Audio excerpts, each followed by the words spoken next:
Hi everyone, my name is Stephen, and today I want to share some advice on how to care for your perineum after delivery. Whether you've had a vaginal delivery or a cesarean section, your perineum has been through a lot during pregnancy and childbirth. It's important to take care of this area to promote healing and prevent infection.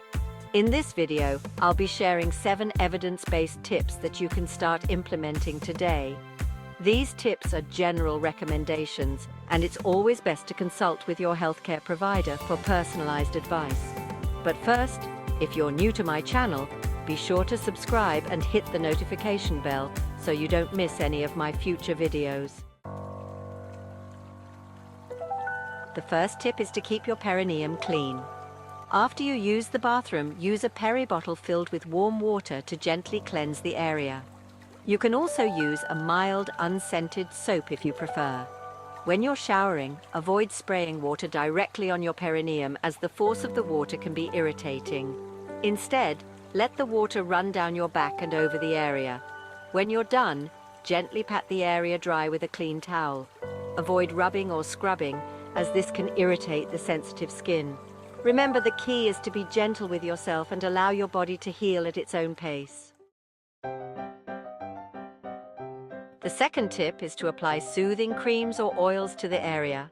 There are a number of different products that can help to soothe and heal the perineum. Look for products that contain calendula or manjakani, both of which have anti-inflammatory and healing properties.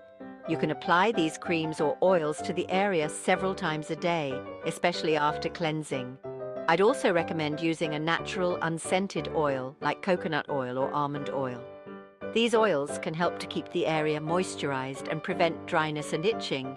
Just be sure to apply them gently and avoid getting any oil inside the vagina. The third tip is to use ice packs. Ice packs can help to reduce swelling and pain in the perineum. You can use a store-bought ice pack or simply wrap some ice cubes in a clean washcloth. Apply the ice pack to the area for 15 to 20 minutes at a time, several times a day. Be sure to wrap the ice pack in a towel first, as applying ice directly to the skin can cause damage. It's also important to avoid using heat on the perineum, as this can increase swelling and inflammation. Tip number 4 is to take sitz baths. A sitz bath is a warm, shallow bath that can help to soothe the perineum. You can buy a sitz bath at most drugstores, or you can simply add a few inches of warm water to your bathtub. Add a cup of Epsom salts to the water to help reduce swelling and promote healing. You can also add a few drops of lavender oil to the water for its relaxing and healing properties. Soak in the sitz bath for 15 to 20 minutes at a time, several times a day. My 5th tip is to wear loose-fitting clothing. Tight clothing can rub against the perineum and irritate the area. Instead, opt for loose-fitting clothing made from breathable fabrics like cotton. This will help to keep the area cool and dry and promote healing. If you're sitting for long periods of time, you may also want to use a donut cushion. This type of cushion has a hole in the middle, which can help to take pressure off of the perineum. You can find donut cushions at most drugstores and medical supply stores. Tip number 6 is to do Kegel exercises. Kegel exercises strengthen the pelvic floor muscles, which support the bladder, uterus, and rectum. These muscles can become weakened during pregnancy and childbirth. To do a Kegel exercise, simply squeeze the muscles that you would use to stop the flow of urine. Hold the squeeze for a few seconds and then relax. Repeat this exercise 10, 15 times, 3 times a day. You can start doing Kegel exercises as soon as you feel comfortable after delivery.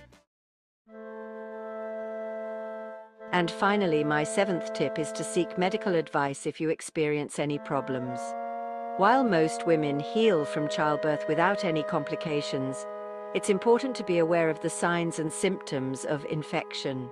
If you experience any heavy bleeding, severe pain, foul-smelling discharge, or fever, contact your healthcare provider immediately. It's also important to keep your follow-up appointments with your healthcare provider so they can monitor your healing progress. With proper care and rest, Most new mothers find their perineum heals well within 2 to 6 weeks postpartum. I hope these tips help in your recovery. Let me know if you have any other questions. Don't forget to give this video a thumbs up if you found it helpful, and share it with any other new moms in your life. Be sure to subscribe to my channel for more health and wellness tips, and I'll see you in the next one.